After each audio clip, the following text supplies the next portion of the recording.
Nydia Thomas is a native Texan whose family's presence in Panama goes back to the early days of the construction of the Panama Canal and nationhood of the Republic.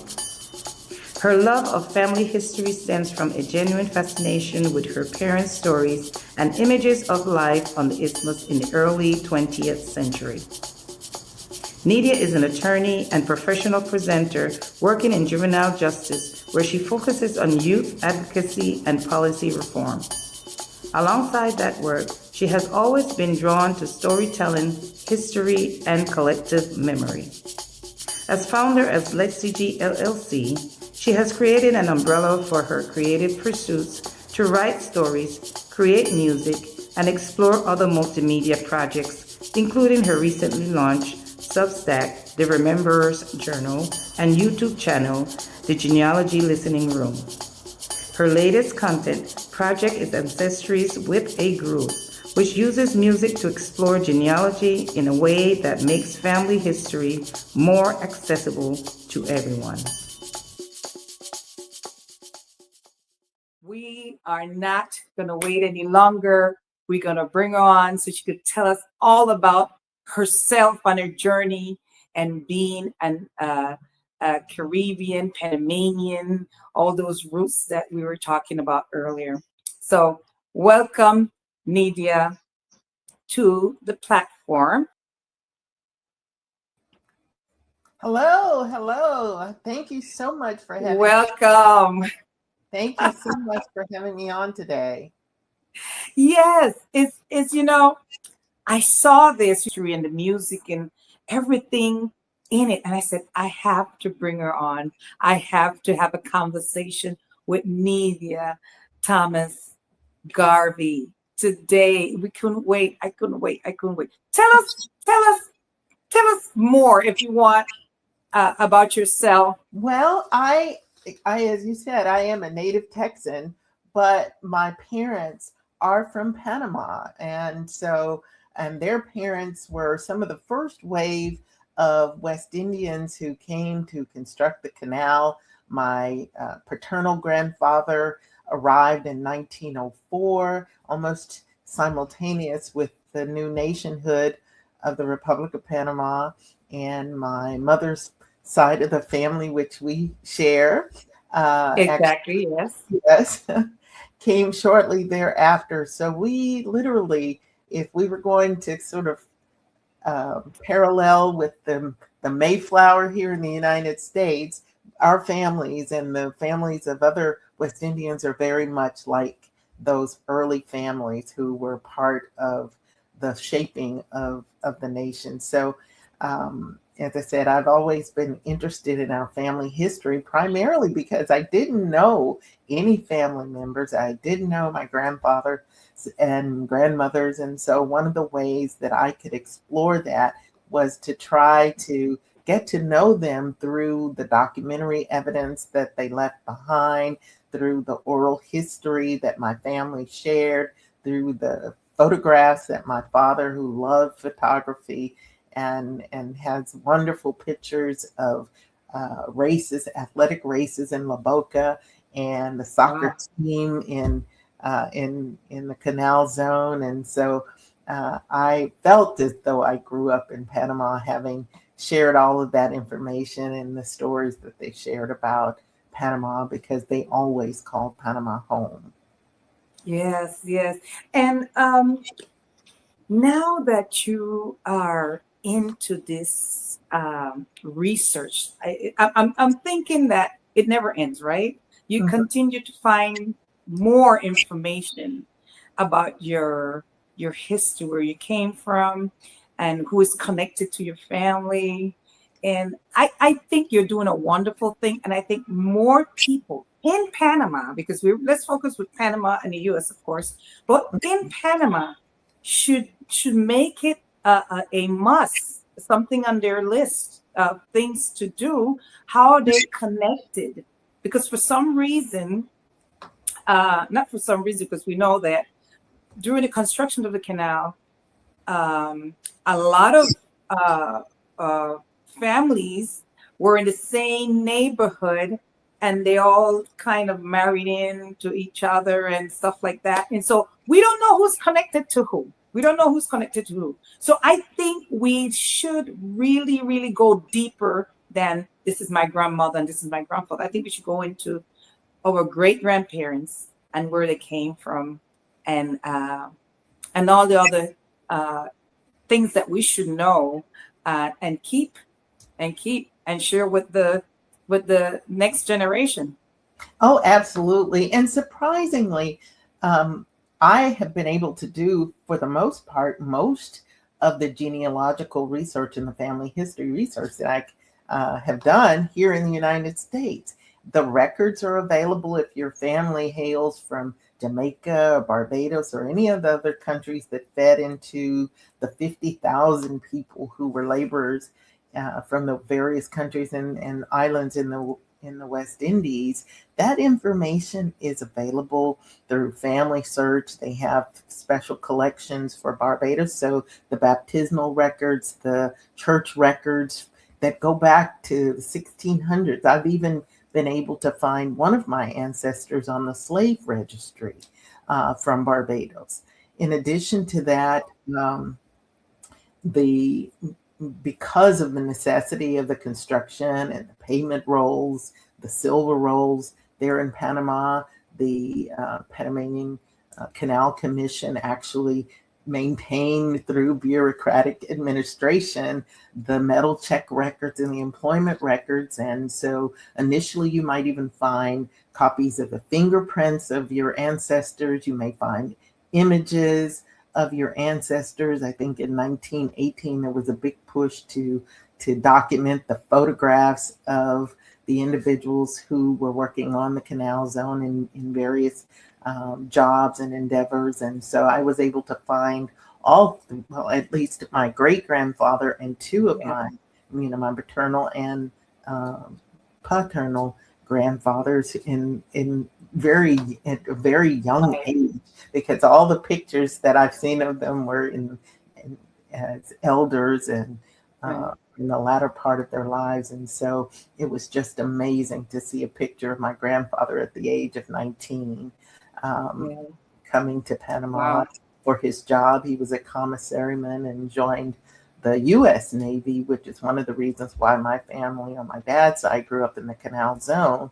But for the most part, he immigrated as a citizen of Great Britain to a British subject to Panama from Barbados. And all of my grandparents actually ended up coming from Barbados. But as I said, it's amazing the records that are available. And even if you're there on the ground there in Panama, even the Tribunal has records and information, the birth records, which I've been able to, when I have come to Panama and have time, I go over and try to gather some of those records there that are available in the clerk's office. Wow. You'd be surprised that you'd see all of the, and depending on when your ancestors were born, many of them were handwritten. And so you see the names of their parents, their grandparents, and where they came from. And so there's just a treasure trove of information that you can do online and you can do in person to at least put together some of the basics of your family history. So as I said, it is available to you. Yes, yes. Now, it's certainly an encouragement hearing you speak about your experience of gathering all this information and, different places that you could go to acquire, that sort of information, your background and the names and all in public registry records. And I also notice that you're not only gathering the information and keeping it, you are sharing this information. You're saying, this is my story. Mm-hmm. This is my history. Nobody else is going to tell it but you. And I love it. Well, that is one of the things that I really have been proud to be able to do. I think we first got a chance to connect in Panama in 2023, but before that, I don't know if your viewers are familiar with the Corozal Gatun Manhope Cemetery Preservation Foundation. They also have an organization or a sub-organization of the CGM called Pan-Caribbean Sankofa. And that is an oral history project that where they are gathering and interviewing individuals who have a memory of that first wave of the workers of the canal, and even their own experiences that until, obviously the canal closed as an entity that we know of it. But for the most part, they have worked with the University of Florida Smathers Library to document those interviews, to archive them, to include not only yearbooks from the Canal Zone schools, maps, and all sorts of cartography information on that experience and the life that the people had there. And one of their big moves is to try to make sure that everybody's story is told. And so through that project, I was able to highlight the life and work of my grandfather, my mom's dad, Milton Garvey, who was a theatrical producer in Panama in the 20s and 30s. He was also a ballet, according to family lore and information, a valet to the Arias family, a president of Panama, and just had an amazing life. And so I was able to really document it and present it in a way through the University of Florida, and worked with a group of students who were able to really find all of the various newspaper articles that were available in the Panama Tribune, in the Workman, and all of those archival papers that document our lives and then tell our story. Because, clearly it's a story that's seldom told. And the impression is that there was a group of folks who came to work in the canal and they went back home, or that they went to, and that's it. And that's it. And so, we often joke that the West Indian presence continues. It's the curl in someone's hair. It's the accent that people speak English with when they speak English. It's a West Indian, dialect. It is in the food and the flavors that are part of Panama, even many of the surnames that exist that are English or English derived or even French derived are all from that experience. And many times people aren't aware of that. And so that's why it's important for us to tell our own stories, because in an era of erasure, the only way that we can make sure that doesn't happen is to be able to find ways to tell that story, and to proliferate it into the grander, maybe 10 people look at it, but that's 10 people that now know that story. Yes, and I'm with you 100% that gathering information and then putting it on the platform, and so many different platforms that you have showcase your history, your understanding of who you are and where you came from is in your works, from your writings, your stories, to the new AI music soundtrack that I'm excited. I fell asleep with it. It sounded so relaxing. That was like therapy to my soul, I must say. And I'm going to put it up for a second, for a few minutes. They could get this, they could listen to it on Amazon. Yes, it is available now on a variety of platforms. It's available on YouTube if you're able to access YouTube. You can listen to it, and there are also some bonus instrumental tracks that are genealogy inspired that are on the YouTube platform. On the Genealogy Listening Room is the channel where it's available, but then it's also available on Spotify, Pandora, Amazon Music, and actually a couple of other iHeart Radio. So there are a variety of ways to be able to listen to the 14 tracks that I call Genealogy with a Groove. And part of that was it started out as an effort to sort of open up genealogy in a very accessible way through, obviously, I love a variety of music genres. And so the project itself represents a variety of genres. You'll find R&B music, sort of jazz-related music. There's faith-based music. There's even salsa. I did hear that part. Abuelo, and that song is really, and each song deals with an aspect of genealogy. And so when somebody says, "Oh, what are you doing your music on?" It's kind of hard to explain. I'm doing a musical, a project about genealogy, and they're like, "Oh, really?" But and why not? And why not put some fun in your history? You're telling your history through music. Exactly. And so that has been the real joy about it, because passing story is about oral history and speaking with our elders and grandmothers and having them to share their stories. And then that story is what we carry forward to others, to the children. And, one of at the end of that song is that these stories never die. They just find new mouths to speak through. And so that's the message really for that. And then obviously there's one song called Patrilineal and another one called Mitochondrial Mothers. And that is really about the genetic lineal aspects of genealogy, that for the fathers, from father to father, from father to son, we carry that same DNA history, and the same thing from mother to daughter, from mother to daughter.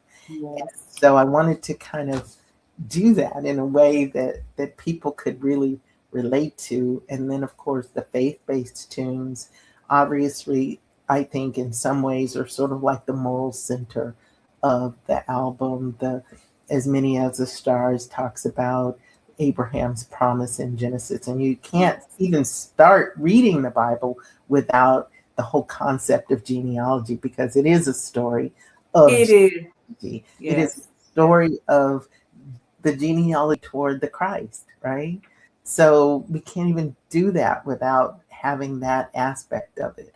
And then, of course, there's the other story about just the other song that shares and talks about the whole notion that we are distant cousins, that we all as a human species, just of the same tree and the same family.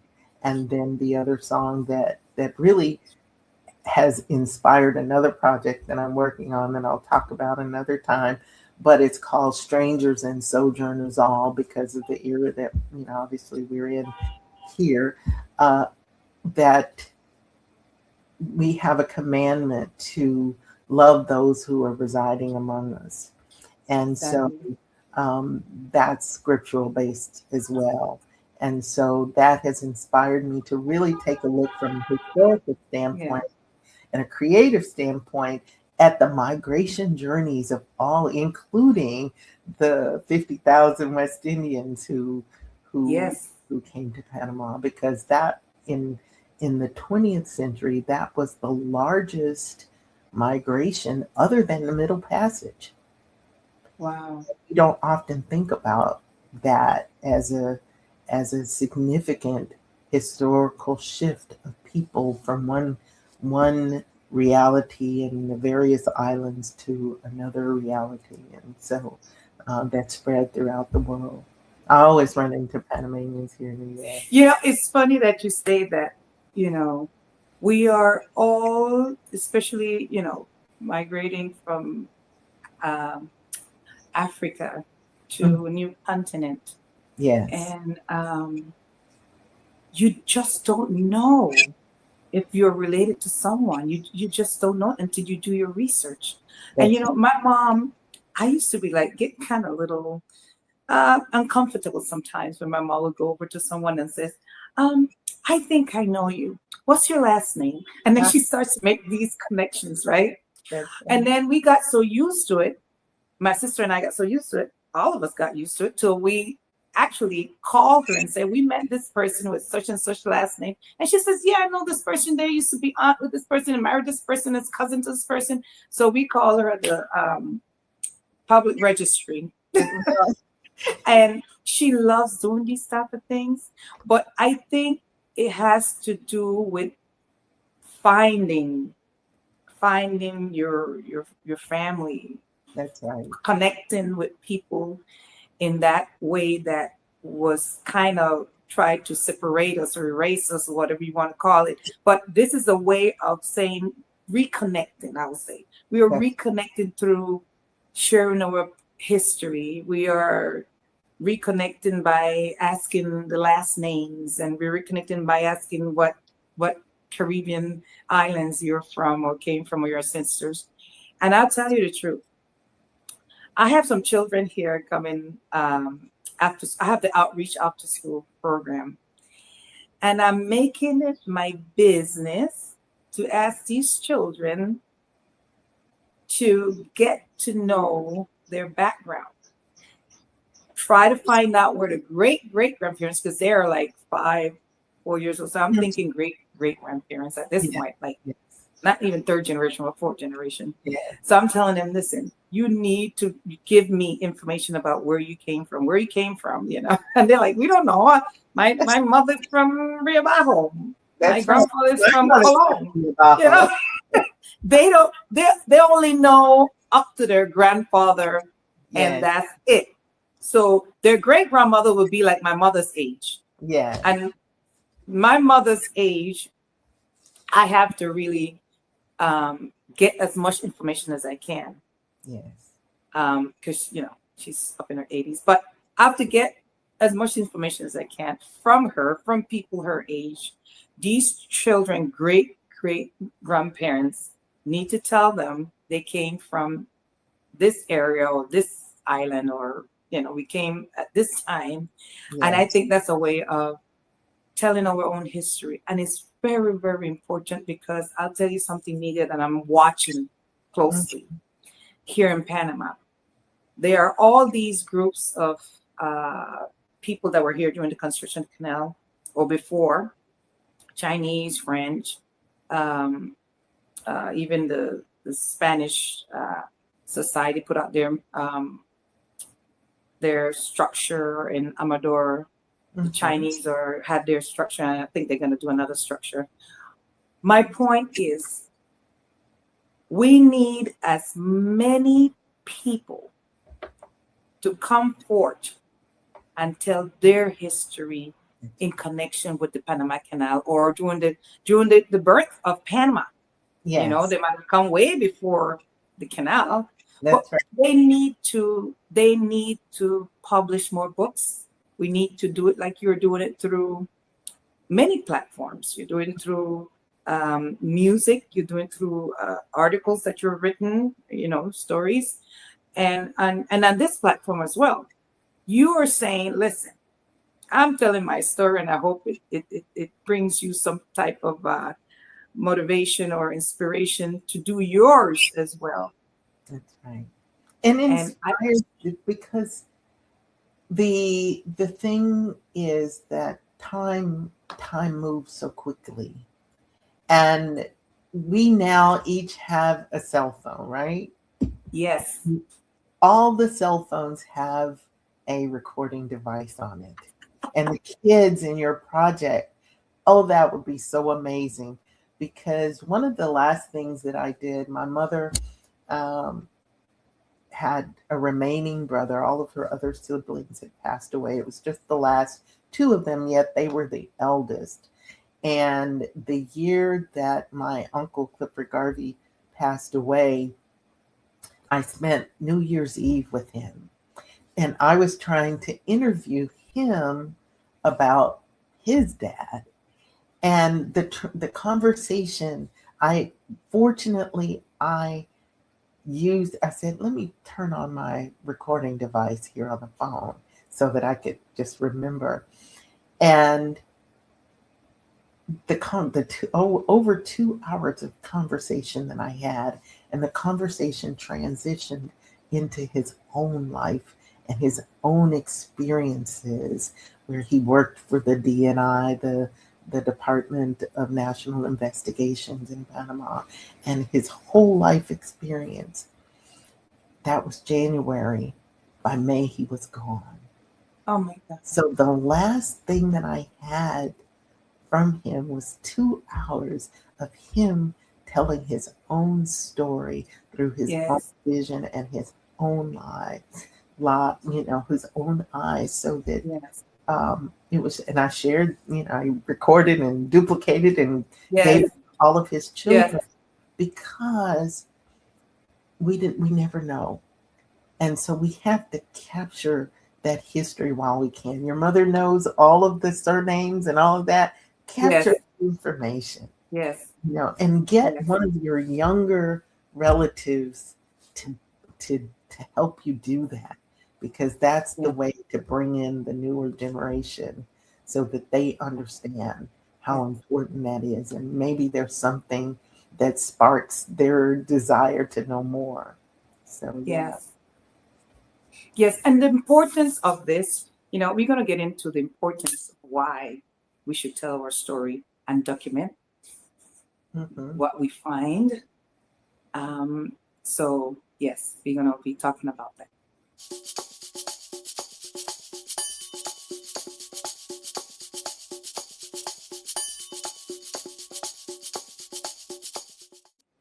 I am so excited, because the reason behind documenting and recording and data and gathering all the data is to have something that will give us an understanding of who we are, where we came from. But it also serves as like, you open up those textbooks and you see, like you were talking about the stories. Oh, my mother used to say, or Black people used to braid their hair, or we used to sit under the tree and tell stories, or my grandmother used to rock me to sleep. I mean, these things are important in the future. We're talking about maybe 100 years from now. We need to know what served our DNA, what kept us alive, what foods we used to eat, how we used to occupy our minds. Where did we migrate from? Did we come up north from somewhere? Did we come from the desert somewhere? Did we come from, Brazil? Did we come from South America, North America? All these things we need to know, and we need to preserve it, because it has value. The value in that is information. As you know, information is a must. It's power. That's right. It's power. It's definitely power. That's the word I was looking for. It is power. Information is power. If you don't know, you might make mistakes. You might do something that later on would not work out, because you didn't have the understanding. You didn't have the information to have the understanding from the beginning. So I really strongly believe in data mining, in utilizing, as you're utilizing many platforms. Artificial intelligence is a tool that I think is very, very useful and practical in many ways. That is so true. And you speak of artificial intelligence and the large language models and what have you. I would not have been able to find the information that I did on my grandfather, because clearly my mother said, oh, my father used to do beautiful plays, and I sat as a young girl in the National Theater and watched his plays. And so that's the oral history, right? But Right. then when you find the newspaper article and it says, in honor of His Excellency Armodio Arias, and you see all of that, and it says 1931, and you see the playbill, Wow. it becomes real. And so I knew about it years ago, but it wasn't until they invented the internet that I was able to log on and find the archives that really support her story and Yes. brings it to life in an amazing way. Even when I worked with the students at the University of Florida, I had no idea that my grandfather was on a cricket team in Wow. Panama, and that they had a group called the Barbados Boys, and they had big championships between the folks that worked at the Tivoli Hotel and the other folks that worked in some other location. And so again, that's all part of the rich culture. When we Yes. talk about the newspapers, and I can't, his name escapes me right now, but there was a gentleman that was very, very involved in journalism in Panama, in the Workman and in the various newspapers, the Panama Tribune. Yes, that's Sidney Young. Sidney Young, definitely. That's Yes. right. Sidney Young documented the lives. My dad knew George Westerman. And so these are giant names that we, as a people who live in Panama, need to know and to understand that at the Schomburg Library in New York City, there is a George Westerman collection that maintains all of the newspapers, or as many as he was able to collect, that document the lives in Panama. Wow. So, and there's just so much information out there that Yes. that if we only knew, we might find just Yes. a cute picture of Yes. someone that we knew, our Yes. family members that we didn't even know that they had such a rich and deep life. Yes.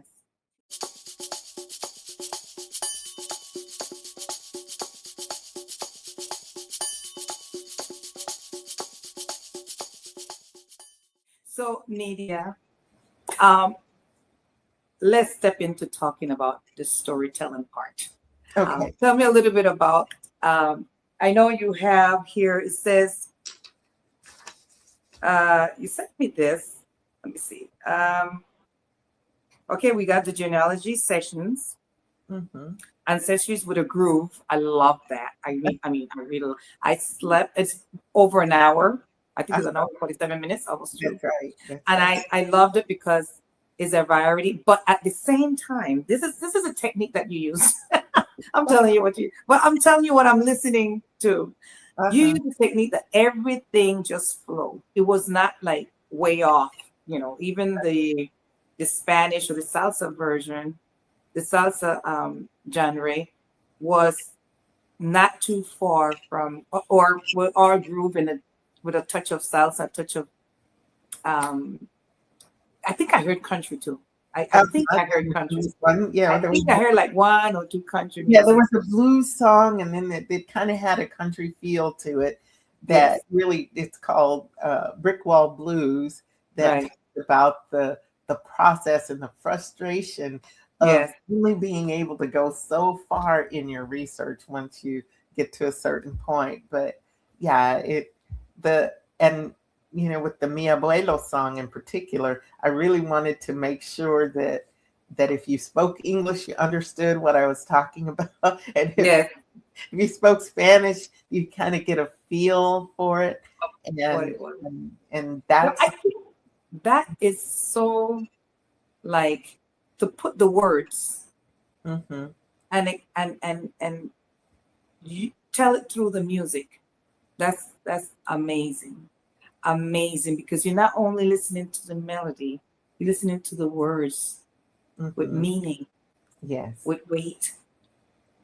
And it's sort of like when you're meditating, and even if you fall asleep, you'll hear these words about, positive words, inspirational words. As you close your eyes and you go into this deep sleep, you're hearing these wonderful words that is not destructive or,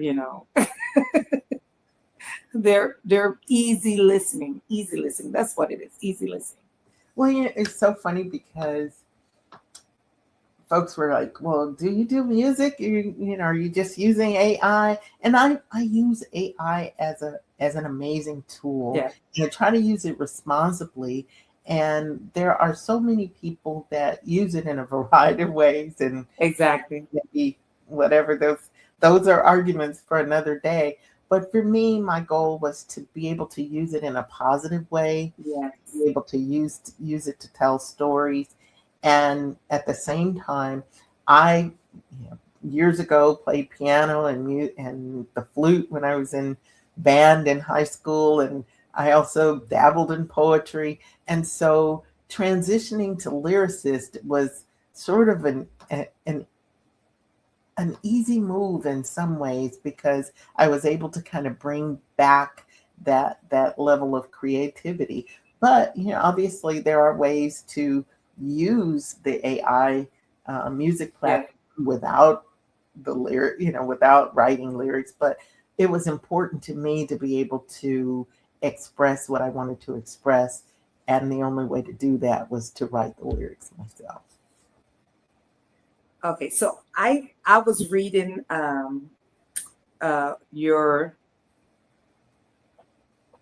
Remembers Journal, and the Sun is a Substack. Tell us a little bit about that. Now, the Substack is sort of another, like I just said, it's another platform, but it is a content-driven platform, kind of like a newsletter, kind of like a blog, but you can do videos and other ways that if you are engaged with that, you can share your thoughts. And so I recently launched, and I've been writing for it a long time, but I just didn't really have the courage to just put it out there. And so I said in 2026, I'm going to do it. And so I started out just explaining the whole genealogy and ancestry with a groove. But then my next order of business was to really tell the story of the Corozal because of the condition. One of the stories that I highlighted was my great grandfather, my mom on my mom's side, my maternal grandfather. And I really, as I was doing my genealogical research on him, I only found a couple of pieces of information. Obviously, the record of his death. He was born in 1863 and passed away in 1939 in the Gorgas Hospital. There was a record of his passing, but that record also had documented the site of his grave. And so one of the things that I thought was very simple, I asked the folks that I knew, my cousin Eddie Clark, and I said, "Oh, Eddie, can you look to see if we can get a picture of Sharon," with his name, Sharon Clark, if you could get a picture of his grave. And they couldn't find it because it was merely a brick. It said 1817. And that particular section, in section K, it was overgrown and it was very difficult to find. And then finally, almost 2 years later from that request, they were able to find it. And as you know, the organization sponsors, and it's combined of folks here in the U.S. and part of the greater Afro-Panamanian diaspora, as well as folks in Panama who are dedicated to the cleanup and trying to do fundraising and cutting the grass themselves where they can. But there's a gap there, and it's such a historic site because it's not only the workers of the canal, but it's their extended families and even folks from the French era who are interred in that site. And in contrast, my paternal grandfather, as I said, he was in World War I and II in the Navy. So his grave is preserved in the American Corozal. The American side. Yeah. And I stood less than, whatever feet away from each of the locations. And the contrast was stark. Such a contrast, yes. In terms of the way that history and systems remember their contributions. Yes. And one is administrative, bureaucratic with my grandfather in terms of his placement in that cemetery, in the American cemetery. And then my other grandfather, who potentially could have been lost forever to time and to the overgrowth.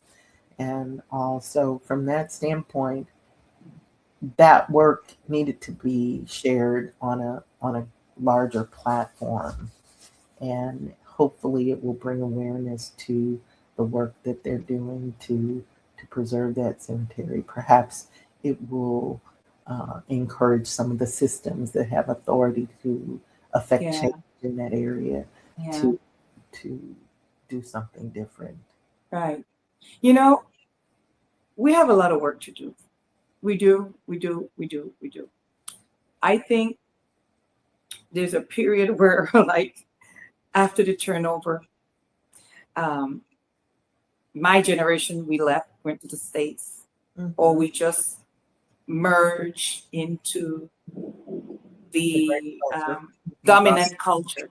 Yes. I would say dominant culture, because they were a culture within a culture, and we were kind of like, okay, we're on the Canal Zone side, or we're on the West Indian side, or Caribbean side, and they are they, and we are we.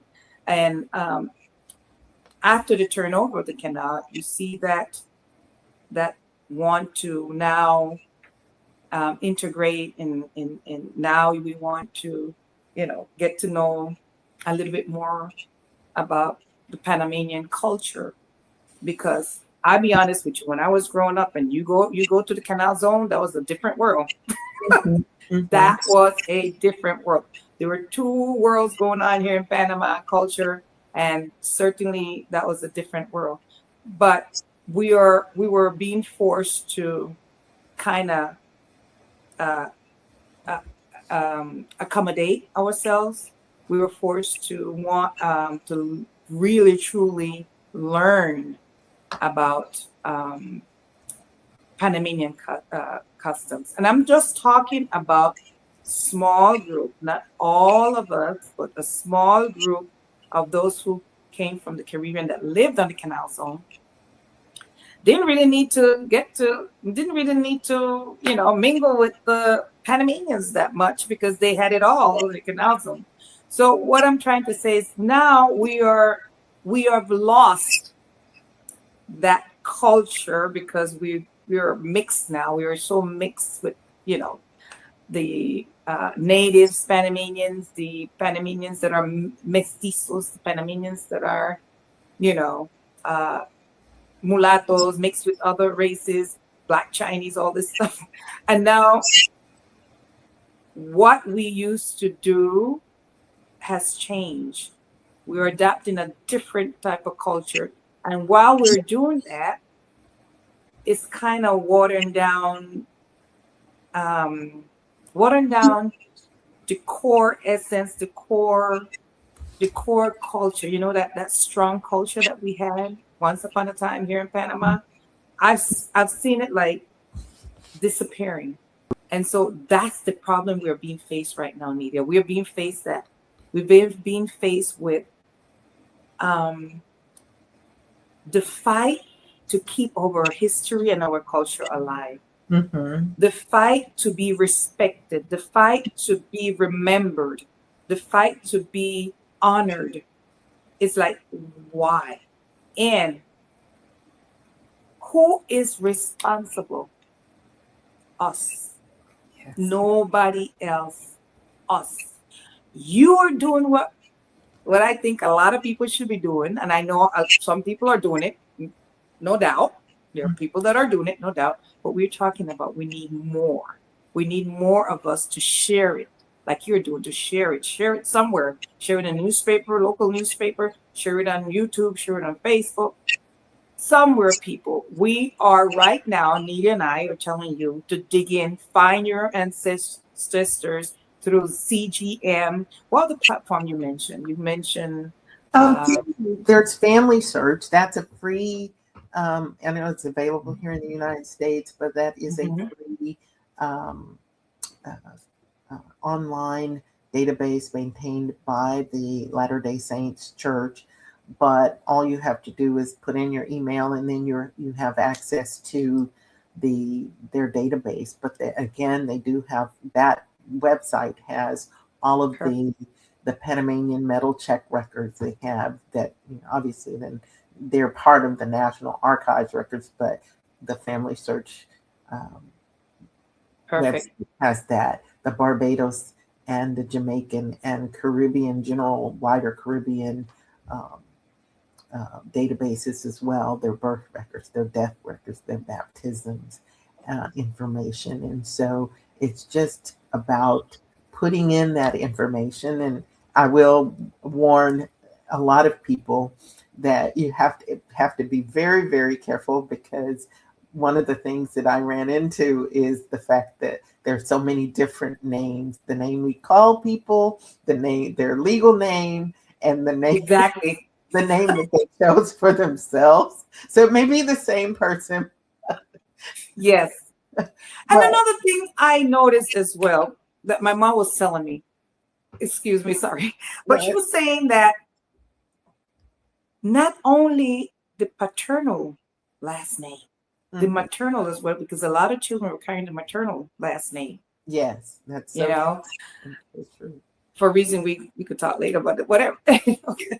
But back then, when they were migrating to Panama, a lot of them left their families and started a new family. So you have to look at your maternal last name as well as do the research with the paternal last name. That's right. And the wonderful thing about the Panamanian records, at least those now, is that you do maintain it. I thank you for putting my Garvey name in there as well, which is my maternal name.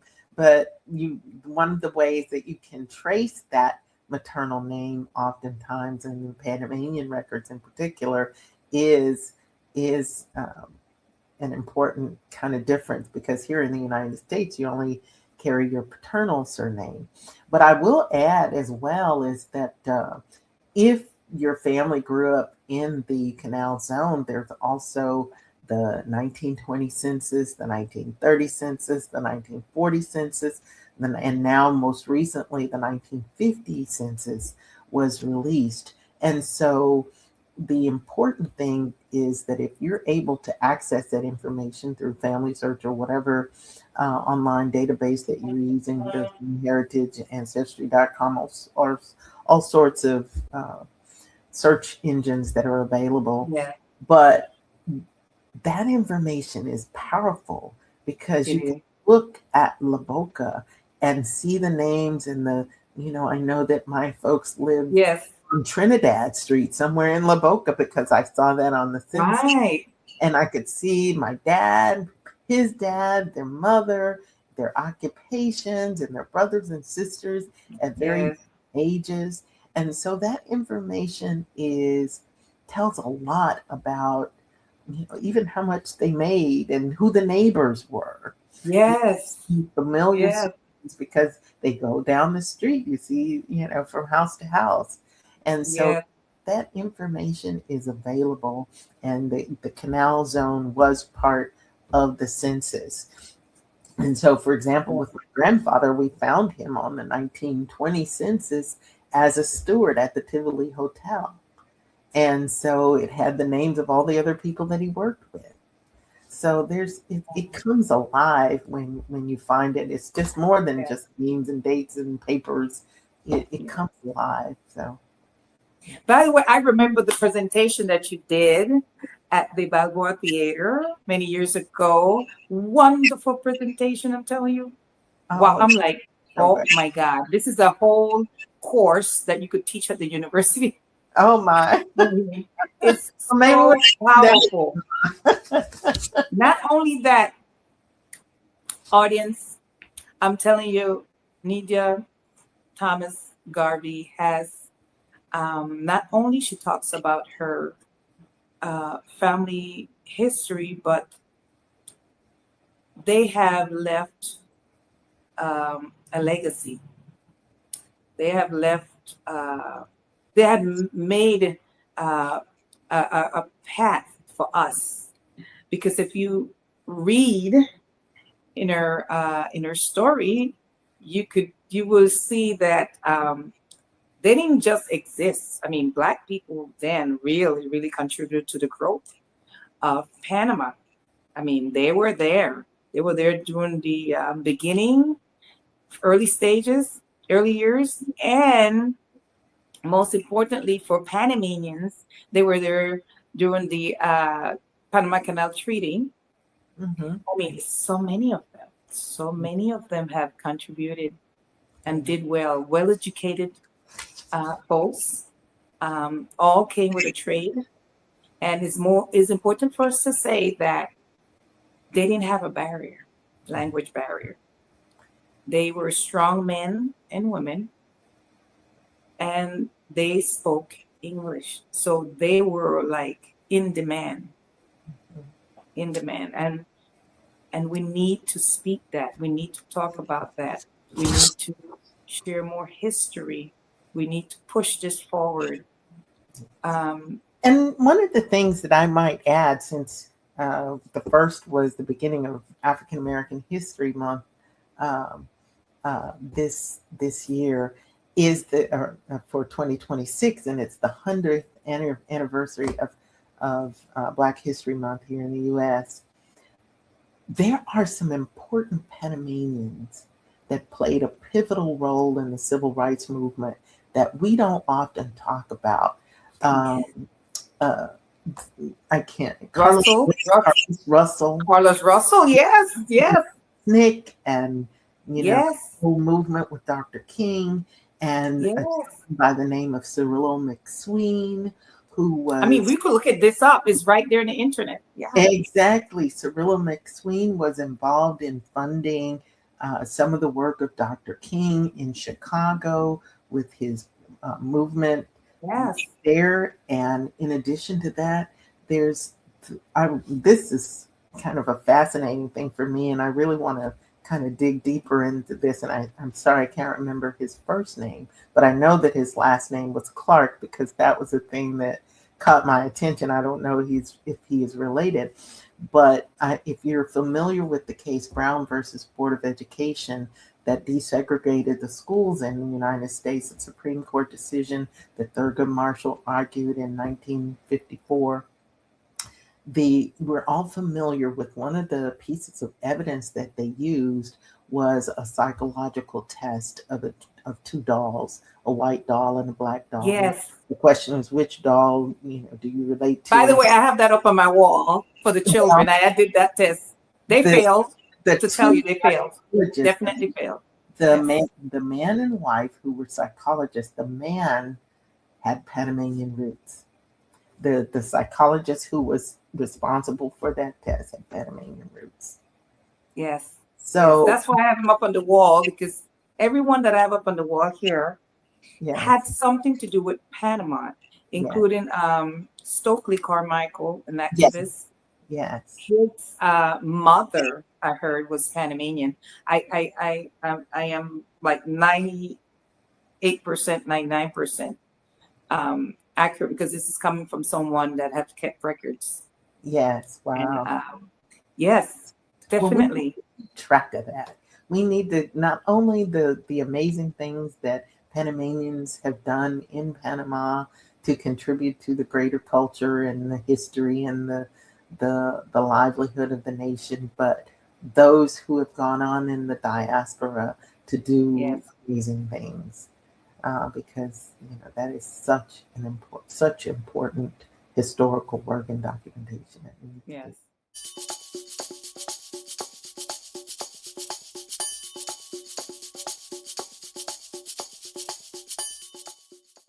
what message you want to tell the next generation, or to anyone that don't know where to start? I mean, well, I would say that I'm very excited about the work that you're doing with the young ladies in Rio Bajo. As I said, my mom and her family all lived in Rio Bajo near 13th wow. Street. And we have lots of stories about 13th Street. It's no longer, their place is no longer there and all of that. But um, I think of that fondly. And so the thing that inspired me to continue to do this work and to tell their stories really had to do with the fact that I was just fascinated by the stories that they shared. It's, Yeah, it's what happens in at the dinner table. It's what happens in casual moments in the car. And so the first order of business is to talk to those people who are around you, your elders, and get their stories, even if you don't write them down. It's better if you write them down, it's better if you record them. But if you don't, you remember. Because I hear similar stories and sayings and information and cures to plants and the cowfoot and all of those kinds of things that were shared from mouth to mouth continue exactly. to live on. And so it's so important that we share those stories, that we talk about Yeah, what our experiences, both good and bad, because many times we tend to not share some of the painful things or traumatic things, but it's important to share that information. it is. It is certainly important. And so I think that's the message, right? The Yeah, message is to um, gather as much data as you can, electronically or on paper, pictures, gather all that stuff and make sense. Make it right. talk to you. Make There's it come alive. something there. Make it come alive. Yes. Yeah, there's something there, you know. And the more we practice that, to love ourselves, to love where we came from, we can better feel. Oh, even the cells would, even your cells would change. I mean, your whole life would change. You feel like you could conquer the world once you know who you are, and so sure in yourself, and nobody has to tell you who you are. I mean, The it's healing. amazing what you're doing. It's amazing. I hope this video serves all of us here in Panama to reach out and do your reach out to your neighbors, ask them their last name. Start with the people in the church. You could be related. Who knows? I don't know. You could be related, and you guys been bickering and fighting all this time, and you're related. You know, who's better than who? Who's doing what? Who cares? Yeah, This is not the time. This is time to heal. This is time to come together. This is time to uh, stand up for who you are. that's right. Panama is changing. There's so many people coming to Panama, and we're being like, invisible. Mhm. They don't even know why we're here, how we came here. They don't know anything. They don't know our Yes, contributions. They yes, don't know unless we do like this. This is it. You yes. know, And we the got to be more only forceful. That's right. The only way in that kind of changing environment to assert yourself, to assert your culture, to I like that. assert your history is to avoid marginalization.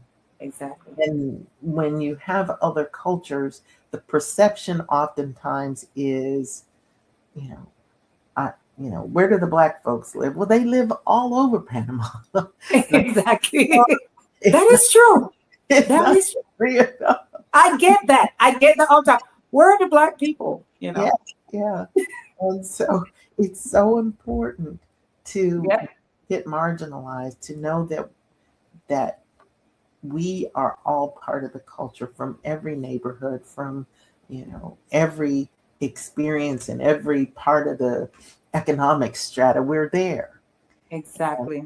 so, we need to make Yeah. sure that Well, we that's good. support it. Thank you. So I want to give you many, many thanks, Oh, because so this is happy. an opportunity for me and for you. But I wanted people to know that I don't do that many interviews. And when I do an interview, it has to be something that they could take away, you know, and have a later discussion about it.